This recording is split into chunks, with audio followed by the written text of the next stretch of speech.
My husband and I were in Canary Islands on a trip that our daughter gifted us. During this joyful journey, something unexpected happened. We ran into my ex-fiancé, who is a doctor, along with the friends who stole him from me. They looked down on us and started talking badly about us. But when my husband asked, "Do you know who I am?" everything changed for them, and their lives took a turn for the worse. I'm Jenna, 51 years old, living with my husband, Julian.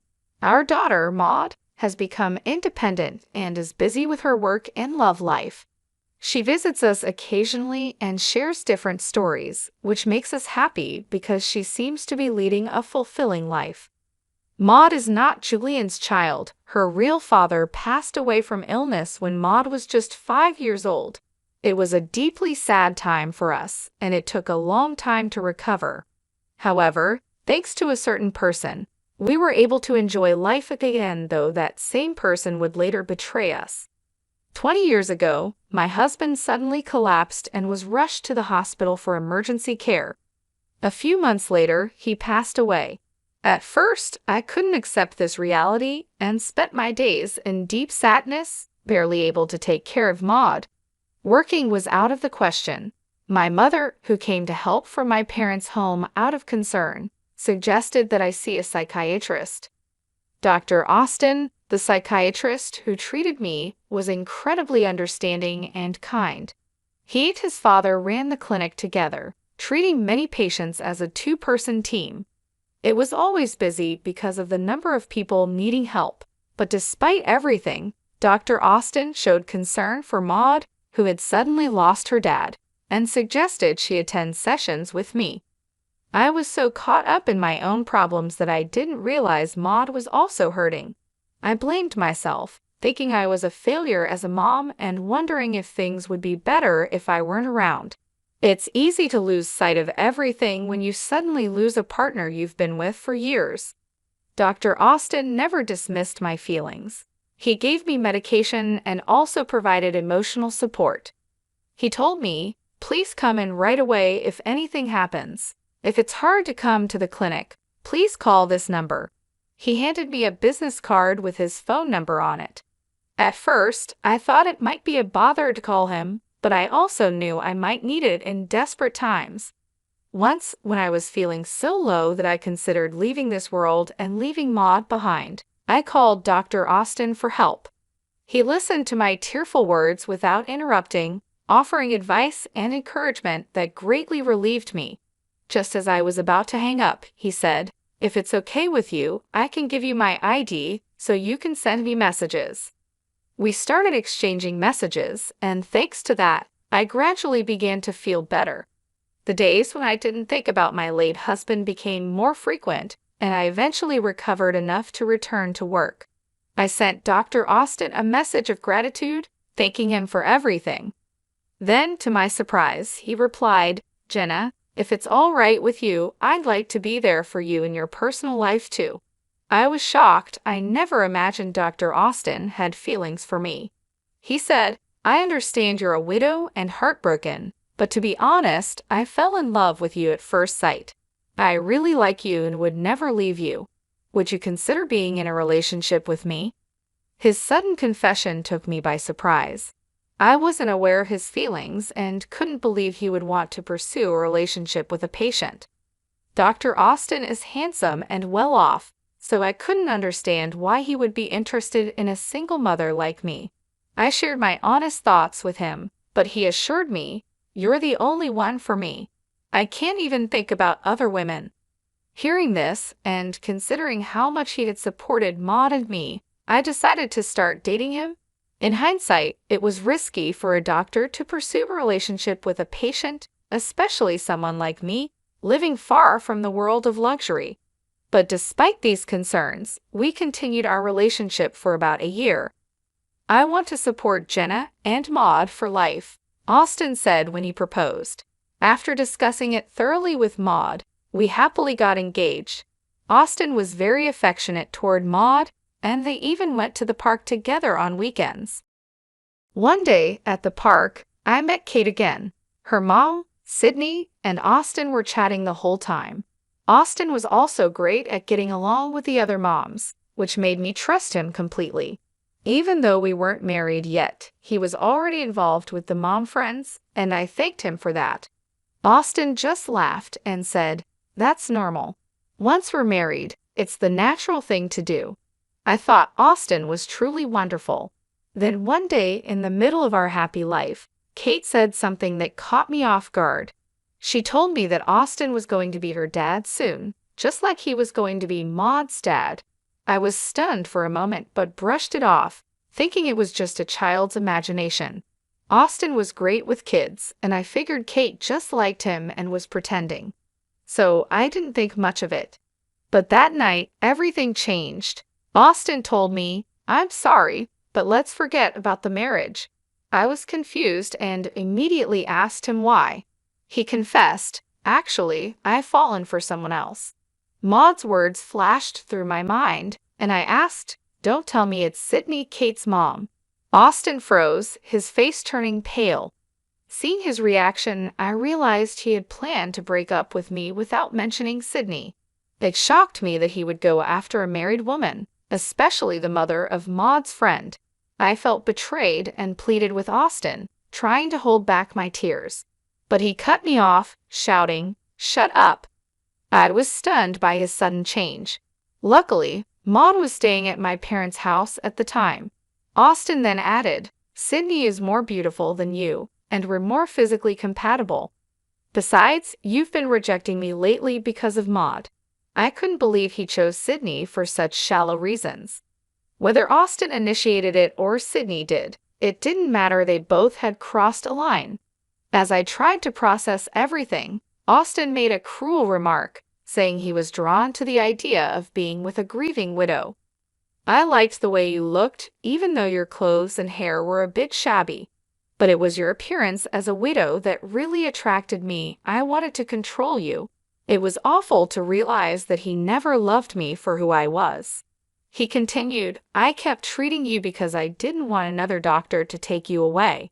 It was a mistake that you recovered so well. Maybe it's thanks to my skills as a doctor. I should have made sure you kept coming to the hospital." I was shocked and couldn't understand what he was saying. As Austin continued his hurtful words, I quickly became disillusioned with him. I had had enough and said, "Let's break up, and you'll pay compensation for breaking off the engagement." Austin looked surprised for a moment, but seemed eager to be with Sydney. "I'm a doctor, and money is no problem for me. Here, take it. With your poor appearance, you should go to a beauty salon. But since you'll be a single mother now, maybe not." And so, my relationship with the despicable Austin ended. I also demanded compensation from Sydney. She said, "Since you're a single mother, you'll need money. Fine, I'll donate this to you. In return, I'll take Austin without any hesitation. Bye, greedy poor person." I was never particularly close to Sydney, but I never imagined her character could be this bad. At this point, it seemed those two were a perfect match for each other. In fact, I even thought it was probably for the best that Sydney took Austin away. Later, I found out that Sydney got divorced, and within 3 months, both she and Austin had left town. However, since Austin's father's clinic was in the area, they likely hadn't moved far away. By the way, Kate, who was excited about Austin becoming her dad, ended up under the custody of Sydney's husband. Apparently, it was too difficult for Sydney's husband to raise Kate alone, so he also moved back to his parents' home. This news made Maud burst into tears. "I don't want Austin to leave," she cried. More than being upset about Sydney taking Austin away, I was heartbroken to see Maud cry. I had never wished for someone's misfortune before, but after everything that happened, I sincerely hoped those two would be unhappy. Now, at 51, I'm very happy. I thought I was done with men, but then I met someone by chance and remarried. He's nothing like the despicable Austin, a truly wonderful man who cares deeply for both Maud and me. His name is Julian, and he's 55 years old. Although he's usually busy with work, he frequently makes time for our family. Now that Maud is independent and it's just the two of us, we're living like newlyweds. Then one day, he handed me something and said, "Here, take this and go enjoy Canary Islands." I received tickets to Canary Islands from Maud, who had gotten a bonus at work. She even booked the hotel for us. "Oh no, that's too much," I said, feeling overwhelmed. It was our first overseas trip. "Aren't you coming with us, Maud?" I asked. "It's a token of my appreciation for all you've done, so go enjoy it together," she replied. We accepted Maud's kind offer and decided to go on the trip to Canary Islands. It was our first overseas trip as a couple, and it was incredibly fun. After a long day of sightseeing, we headed back to our hotel. Suddenly, I heard a voice. "Huh, is that Jenna?" I turned towards the voice and, to my surprise, saw Austin and Sydney, the ones who had betrayed me at the same hotel we were staying in. "Who's that?" Austin asked, pointing at Julian. "He's my husband," I replied. Both of them started laughing. "You remarried, but your new man looks, I don't know, kind of poor," they said, suddenly insulting Julian. It's true that Julian isn't fussy about his appearance and rarely wears brand-name clothes. "Excuse me, but what brand is that outfit?" Austin asked in a clearly condescending tone. When Julian mentioned the name of a clothing chain store, the two of them burst into laughter. "What? You shop there? You're poorer than I thought. Unbelievable. Isn't that the store where only really broke people shop?" They mocked a person they had just met, and I was so shocked that I couldn't speak. "You seem to be struggling with money, yet you're on a trip to Canary Islands. Are you sure it's okay?" Austin questioned. Julian responded calmly, "Actually, it's a gift from our daughter, which we're very grateful for." Julian's smile and composure showed a mature response. "Daughter? You mean Maud? She's already an adult, but it's pathetic to beg your own child for a trip to Canary Islands. If you're going to beg, ask for clothes, not a trip," they continued mocking. "Exactly, Jenna, still living a poor life even after getting married. Isn't that crazy?" Their rudeness was too much, and I was furious, ready to respond. But before I could say anything, Julian spoke up. "Excuse me, but Jenna is not poor. While it's questionable to berate a stranger, I cannot tolerate insults toward Jenna." Julian stood up for me. "Huh? What are you trying to prove, poor man? Do you even know who I am?" "I'm a doctor," Austin boasted while laughing. "Really? You're a doctor?" Julian calmly asked. "Yes, I am the only son of a clinic owner, and I'll be taking over as the head doctor soon." "Impressive, right?" Austin continued arrogantly. "Doctors are rich and can choose any woman they want. You poor people are in a different league, you just look poor." I couldn't bear to listen to Austin's words anymore, and meanwhile, Sydney stood there with a nasty smirk on her face. "You keep calling me poor, but do you even know who I am?" Julian asked, clearly frustrated. Austin, thinking he had the upper hand, dismissed him as just some poor guy. In the short time we had been talking, Austin had used the word poor so much that it seemed like his favorite insult. It was obvious that he looked down on others. But then Julian said something that completely changed the smug attitudes of both Austin and Sydney. "Actually, I think I'm quite well off," Julian began. "I run a pharmaceutical company." "What?" Austin exclaimed, clearly shocked. Yes, Julian had inherited a major pharmaceutical company from his father. In fact, he even supplied the hospital where Austin worked. The realization hit Austin hard. He finally understood who Julian was. "No way.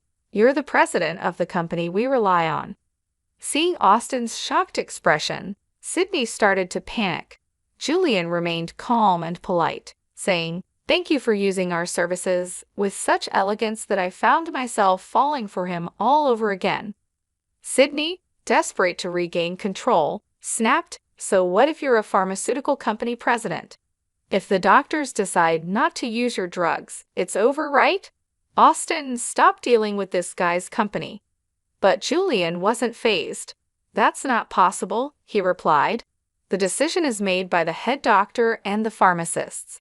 It's not something I can interfere with." Austin's face turned pale as he realized the gravity of the situation. Sydney, too, went pale as the reality of what they had done sank in. "Did we just make a huge mistake?" she asked, and Austin could only nod in response. Julian continued, "I've had a long relationship with your father. We've played golf together and shared meals. Our relationship has grown from just a business one to a friendship." Hearing this, Austin deeply bowed and apologized. "I'm so sorry. I'll speak to my father, the head doctor, about this." Meanwhile, Sydney stood there in a daze, and Austin looked utterly defeated. "That's not going to work," Julian said calmly. "The moment you insulted Jenna, I started recording everything."